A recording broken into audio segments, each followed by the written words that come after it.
축복의 수를 채우라. 임계점이라는 말이 있습니다. 액체와 기체가 구분되는 최소한의 온도와 압력입니다. 이를테면 물이 액체인데 이 물이 기체가 되는 순간이 있습니다. 그 순간이 과학적으로는 1기압에 100도씨 끓는 순간입니다. 그 순간부터 물은 수증기로 변합니다. 그 변하는 포인트가 임계점입니다. 우리 인생에 있어서 많은 임계점들이 존재합니다. 사람마다 다르겠지만 화내는 감정의 임계점이 있습니다. 화가 어느 수준을 넘어서면 폭발합니다. 속된 사람, 수준 낮은 사람은 화를 내는 횟수가 많습니다. 훈련이 약한 사람은 아주 작은 일에 화를 버럭 잘 냅니다. 인간적, 이기적 분노의 임계점이 도달하면 그리스도의 의에 다가가지 못합니다.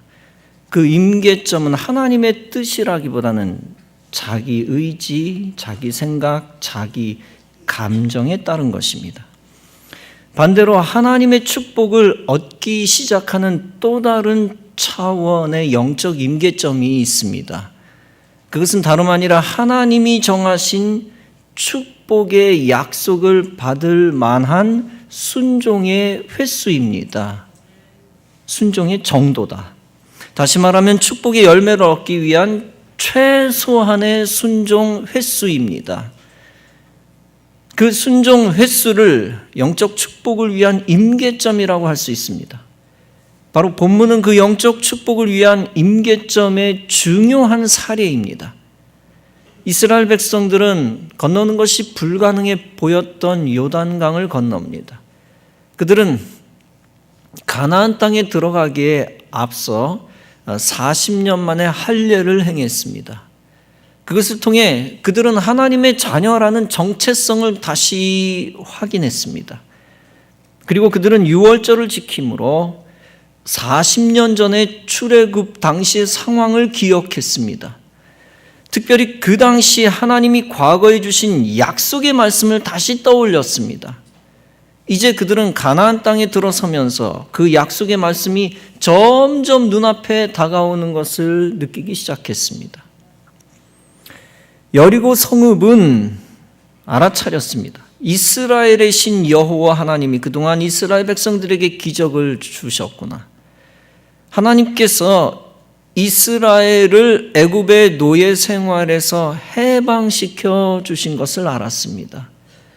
즉 그들은 하나님이 애굽 군대를 홍해에 수장시킨 것을 알았습니다. 그들은 하나님이 이스라엘을 40년 동안 먹이신 것도 알았습니다. 그리고 급기야 그들은 이스라엘이 가나안을 점령하러 온다는 것을 들었습니다. 그래서 그들은 아예 성문을 완전히 닫았습니다. 본문은 말씀합니다. 이스라엘 자손들로 말미암아 여리고는 굳게 닫혔고 출입하는 자가 없더라. 여호와께서 여호수아에게 다음과 같이 말씀하며 명령하십니다. 보라, 내가 여리고와 그 왕과 용사들을 네 손에 넘겨주겠다. 너희 모든 군사는 그 성을 둘러 성 주위를 6일 동안 매일 한 번씩 돌라. 제사장 7은 7 양각 나팔을 잡고 언약궤 앞으로 나아가라. 7째 날에는 그 성을 7번 돌며 제사장들은 나팔을 불라. 그 나팔 소리가 길게 울릴 때 백성들은 크게 외치라. 그리하면 그 성벽이 무너져 내릴 것이다. 그때 백성들은 각기 앞으로 올라갈 것이니라. 전쟁 상식으로 보면 있을 수 없는 이야기입니다. 그런데 그런 하나님의 지시를 여호수아는 그대로 백성들에게 전합니다. 제사장들이 먼저 말하고 다음에 백성들에게 말합니다. 그리고 여호수아는 그 일을 믿고 수행합니다. 그들은 하나님이 지시한 6일을 채우며 순종했습니다. 날수를 채울 뿐만 아니라 매일 한 번씩 수행해야 하는 성 돌기 횟수도 채웠습니다. 그리고 일주일째 마지막 날 7일째를 채웠습니다. 특히 마지막 날에는 당일에 하나님이 명하신 대로 7번 성돌기를 채웠습니다. 하루에 한 번씩 돌다가 마지막 날에는 7번을 돈 것이죠. 처음에는 여리고성이 무너지지 않았습니다. 그러나 이렇게 하나님이 지시한 숫자를 순종하며 채웠더니 비로소 역사가 일어났습니다. 마지막 7일째 성을 7번 돌기를 마치니까 여리고성은 무너지고야 말았습니다. 이 위대한 하나님의 기적의 역사를 보면서 우리는 신앙적 교훈을 얻습니다. 그것은 하나님이 지시한 수를 채우기까지 우리 인생은 인내하며 순종해야 한다는 것입니다.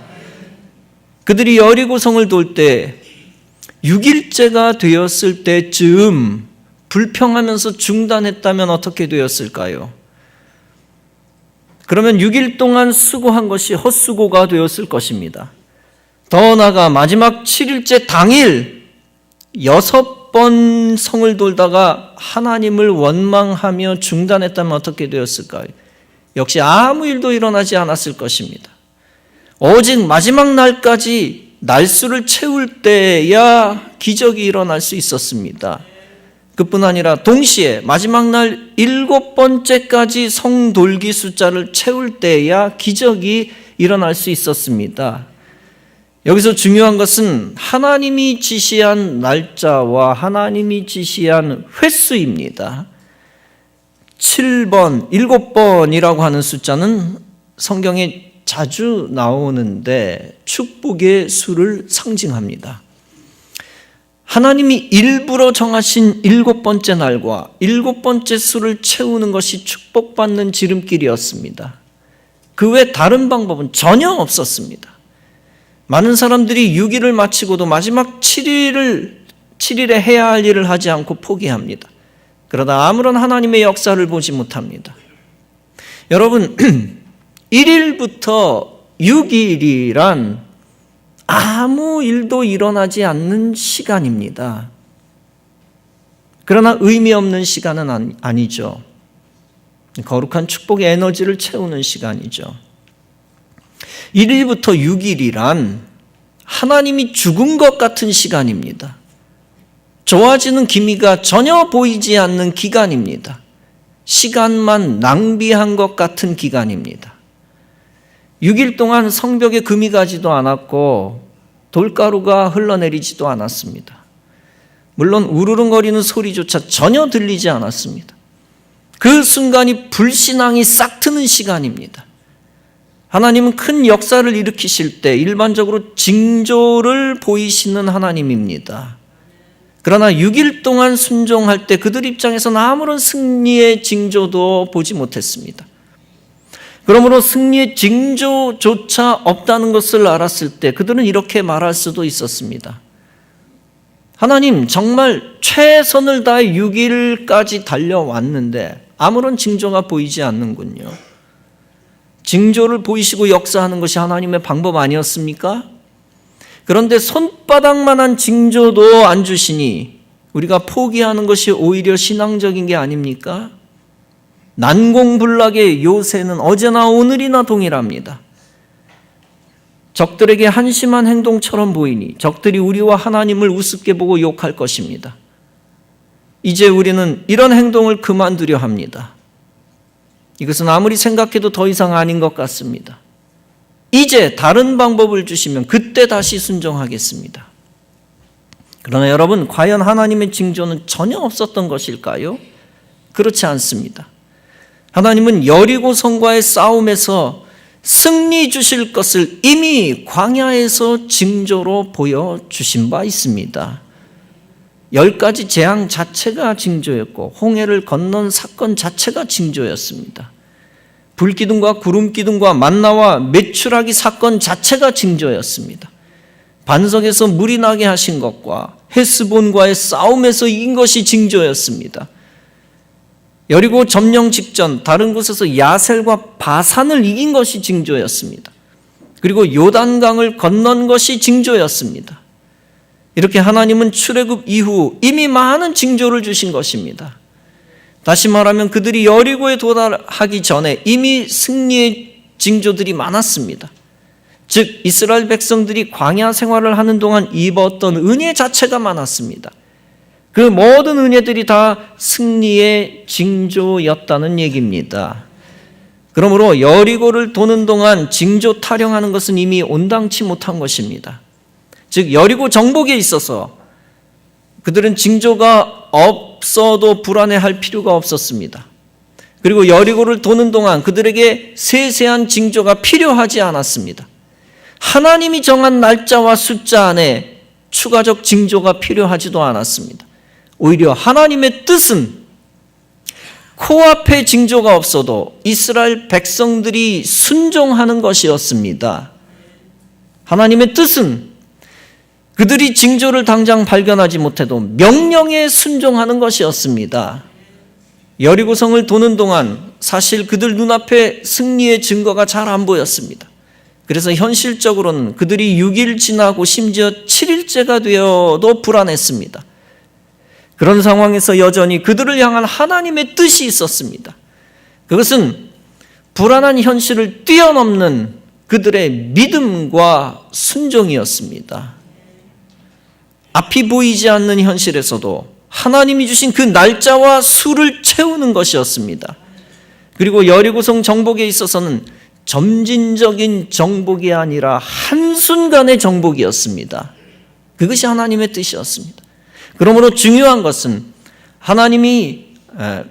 백성들이 하나님의 뜻을 헤아려 아는 것이었습니다. 그리고 그 뜻을 알아 그저 묵묵히 정진해 나가는 것이었습니다. 특별히 승리를 위한 임계점을 넘어가야 한다는 것이었습니다. 다름 아니라 그 임계점이 믿음입니다. 7일 동안 도는 것은 하나님에 대한 신뢰와 믿음이 없으면 불가능합니다. 성을 향하여 외칠 수 있는 것도 믿음이 있어야만 할 수 있는 것입니다. 그래서 히브리서 11장도 여리고 성에 대한 이야기가 믿음 이야기임을 밝히고 있습니다. 믿음으로 7일 동안 여리고를 도니 성이 무너졌으며, 그러므로 하나님이 인생의 믿음을 위해 주신 7일이라는 날과 7번이라는 수가 중요합니다. 인생은 반드시 하나님이 주신 날과 수를 믿음으로 채워야 합니다. 기도하면서, 인내하면서, 그리고 기다리면서, 움직이면서 그 날과 수를 채워야 하는 것입니다. 각 개인을 하나님이 축복하시기 위해 하나님이 주시는 날, 그리고 헌신의 수가 존재합니다. 날들의 수, 또 헌신의 수, 사명의 크기와 종류에 따라 다를 것입니다. 달란트에 따라서도 차이가 있을 수 있겠죠. 또 하나님이 주실 축복의 열매에 따라 다를 것입니다. 어떤 이에게는 어떤 약속의 축복을 위해 7일을 요구하시기도 합니다. 그러나 어떤 이에게는 그것을 위해 70일을 요구하시기도 하고 7달을 요구하시기도 합니다. 또 어떤 이에게는 그것을 위해 7년이나 70년을 요구하시기도 합니다. 다니엘이 작정 기도한 것이 3주 새 7일이었습니다. 그 수를 채웠을 때 하나님이 그의 생명을 구했을 뿐만 아니라 그의 정적을 이기게 하셨습니다. 이스라엘 백성들이 바벨론 포로에서 해방된 것이 70년 만이었습니다. 하나님이 뜻하신 연수가 채워지기 전까지는 민족적으로 노예 생활을 감내해야 했던 것입니다. 가나 혼인잔치에서 예수님은 물이 포도주로 변하는 기적을 일으키셨습니다. 그때 기적의 사건을 위해 종들이 채워야 하는 것이 있었습니다. 그것은 그들이 항아리 6개의 물을 채우는 것이었습니다. 그것은 예수님의 명령이었습니다. 인간의 순종 차원에 있어서는 가나 혼인잔치나 여리고성 사건이나 같은 것입니다. 즉 이스라엘 백성들이 6바퀴 도는 것이나 항아리 6개의 물을 채우는 것은 같은 것입니다. 무엇이 더 어렵다 쉽다 할 것 없이 중요한 것은 그들이 순종했다는 것입니다. 그리고 그 순종에 따라 나름대로의 역사를 체험했다는 것입니다. 이처럼 큰 기적이든 작은 기적이든 기적에는 반드시 믿음의 분량을 채워야 하는 것입니다. 수가 채워지기까지 더 기다려야 하며 더 인내해야 합니다. 납득이 안 되고 이해가 안 돼도 끝까지 순종하며 나아가야 합니다. 날과 수가 채워지기까지 끝까지 순종한다는 것이 무슨 뜻입니까? 바로 온전한 순종을 의미합니다. 순종에는 99%라는 것이 없습니다. 1%가 부족하면 하나님이 약속하신 축복은 나타나지 않는 것입니다. 아쉽지만 99% 순종이라고 하는 것은 불순종일 수도 있습니다. 6일 돌았다고 여리고가 무너지지 않습니다. 심지어 제7일째 6번 여리고 돌았다고 여리고가 무너지지 않습니다. 돌 항아리 5개 채웠다고 물이 포도주 되지 않습니다. 하나님은 여전히 우리의 완벽한 순종, 100%의 순종을 원하시는 것입니다. 즉 변질되지 않는 순종, 처음 약속을 마지막 순간까지 믿는 순종을 원하는 것입니다. 그것은 하나님이 축복하실 때까지 끝까지 인내하는 것과 같은 말입니다. 애굽의 총리가 된 요셉은 영원한 인내의 모델, 축복의 성공의 본보기입니다. 요셉에게 있어서 인내의 임계점은 종살이 13년이었습니다. 12년 차의 인내를 포기했다면 그는 총리가 되지 못했을 것입니다. 거사를 이루기 위해서는 바닥에 처한 느낌일 때 더욱 믿음 지켜야 하는 것입니다. 그래서 히브리서 10장은 말합니다. 너희에게 인내가 필요함은 너희가 하나님의 뜻을 행한 후에 약속하신 것을 받기 위함이라. 아람의 나아만 장군에게 나병이 걸렸습니다. 그는 그 병을 치료하기 위해 선지자 엘리사를 찾았습니다. 그러나 엘리사는 나아만을 영접하지도 않고 그저 간단히 간접적으로 명령합니다. 요단강에 가서 7번 몸을 씻으라. 나아만은 대단히 화가 났습니다. 아람은 이스라엘과 비교도 안 되는 강대국입니다. 대국이었습니다. 나아만은 그냥 화가 나서 돌아가려 했습니다. 그런데 그의 하인이 나아만을 설득합니다. 엘리사가 당신에게 큰일을 행하라 하였다면 행치 아니하였겠습니까? 그 말을 듣고 엘리사가 시킨 대로 요단강에 7번 몸을 씻어 깨끗이 치료함을 받았습니다. 이처럼 그가 기적을 체험한 것도 하나님이 선지자를 통해 주신 축복의 수를 채우는 것이었습니다. 사랑하는 성도 여러분, 여러분이 광야와 같은 곳에 들어온 것이 오히려 축복의 기회임을 알아야 합니다. 하나님은 약속의 땅을 주시겠다고 하시고 이스라엘을 광야로 이끄셨습니다. 당시 광야는 이집트 시나이 반도입니다. 하나님이 약속의 땅을 주시겠다고 하신 후 그들을 아프리카로 데려가지 않으셨습니다. 더 환경이 좋은 유럽 지역으로 데리고 가지 않으셨습니다. 오직 하나님이 정하신 약속의 땅을 위하여 주시기 위하여 광야로 그들을 이끄신 것입니다. 왜냐하면 광야는 약속의 땅으로 가는 길목이었기 때문입니다. 하나님이 우리를 처절한 광야로 인도하실 때가 있습니다. 그때 우리는 광야와 같은 곳에 처박혔다고 낙심해서는 안 됩니다. 하나님이 더 큰 축복의 땅으로 인도하시기 위해 부득이하게 인도하실 때가 많기 때문입니다. 그러므로 광야도 하나님이 주신 축복임을 믿어야 합니다. 그 사실을 믿고 우리는 광야와 같은 곳에서 더욱 인내하며 요단강을 향해 나아가야 합니다. 그리고 요단강을 건넌 후 여리고성과 같은 곳에서 하나님의 명령에 순종해야 합니다. 하나님이 우리에게 그리고 우리에게 기도의 분량을 채우라고 명하실 때가 있습니다. 더 나아가 하나님이 정하신 헌신의 수를 메우라고 우리에게 명하실 때가 있습니다. 그때 우리는 마땅히 그 정해진 분량과 헌신의 수를 채워야만 합니다.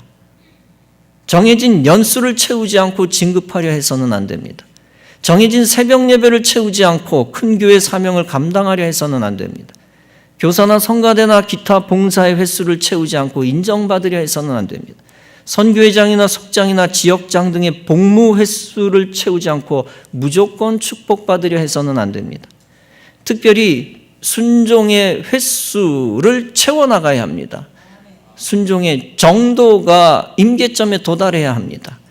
과거에 어렸을 때는 순종했으나 이제 물질이 풍요로워졌다고 불순종하는 경우가 있습니다. 축복의 코앞에서 불순종함으로 망하는 경우가 있습니다. 과거에 믿음이 순수했을 때에는 순종했으나 이제 중책을 맡고 나니 불순종하는 경우도 있습니다. 과거에는 여리고를 도는 백성들처럼 침묵의 믿음을 지켰으나 인생 말년에 침묵을 깨는 경우가 있습니다. 그리고 마지막 기적을 앞두고 양강나팔에 귀를 기울이지 않는 경우도 있습니다. 다시 말하면 총진군의 명령을 듣고도 움직이지 않는 경우가 있습니다. 이 모든 것들은 축복을 무산시키는 불신앙의 불순종인 것입니다. 보통 전쟁에서 사기를 북돋기 위해 북을 치고 함성을 지릅니다. 그러나 하나님의 방법은 상식을 뒤집는 것이었습니다. 여리고를 돌 때 사람의 소리라고는 한마디도 없는 행진이었습니다. 그저 마지막에는 양강나팔 소리만 들립니다. 여호수아가 백성들에게 침묵 행진을 지시한 것입니다. 잡담과 농담, 부정적인 말은 금물입니다. 시선은 법궤를 향해야만 합니다. 귀는 양강나팔 소리에만 집중해야 합니다. 이것이 인생의 여리고를 만나 축복받기 직전에 우리가 취해야 할 태도입니다. 우리에게 사람의 소리가 너무 많습니다. 그리고 사람의 소리가 너무 큽니다. 언제부터 그렇게 큰 소리를 내었다는 것입니까? 하나님이 애굽에서 건져내니까 축복을 가로막는 사람들이 소리를 내었습니다. 그러다 하나님으로부터 징계를 당하고 가나안으로 들어가지 못했습니다. 현대 신앙인들에게 필요한 것이 침묵입니다. 교회를 통한 하나님의 큰 일을 이루고 나라를 구하는 데까지 나아가기 위해서는 절대적으로 조용히 입을 닫는 시간이 필요합니다. 좀 안정되고 내 지위가 회복되었다고 여길 때가 조심할 때입니다. 여리고를 도는 이스라엘 백성들에게 침묵은 큰 승리의 축복의 의미를 가지고 있었습니다. 만약 성을 함께 도는데 이게 도대체 뭐 하는 짓인지 모르겠다라고 불평하면 어떻게 될까요? 삽시간에 진영을 흔들어 놓고 사람들은 행진을 멈추어 버릴 것입니다. 꼭 6일 돌아야 되느냐, 하루쯤 줄이면 안 되느냐 불평할 수도 있습니다. 그러면 한쪽은 앉아버리고 한쪽은 일어서고 한쪽은 행진하고 엉망이 될 것입니다. 여리고성을 무너뜨리는 데 있어서 각자의 탁월한 생각은 불필요합니다. 오직 한 사람도 빠짐없이 여리고를 정확하게 7일 다 돌고 마지막 날에는 하루에 7번 다 정확하게 도는 것입니다. 그때 비로소 하나님의 역사가 백성들, 다시 말하면 교회를 통하여 이루어지는 것입니다. 여리고 행진의 위대한 점은 내 안에 있는 불만 불평을 잠재우는 훈련입니다. 오직 여호수아를 통한 하나님의 명령에 집중하는 것입니다. 그리고 마지막 순간에 양강나팔 소리를 들으며 총진군하는 것입니다.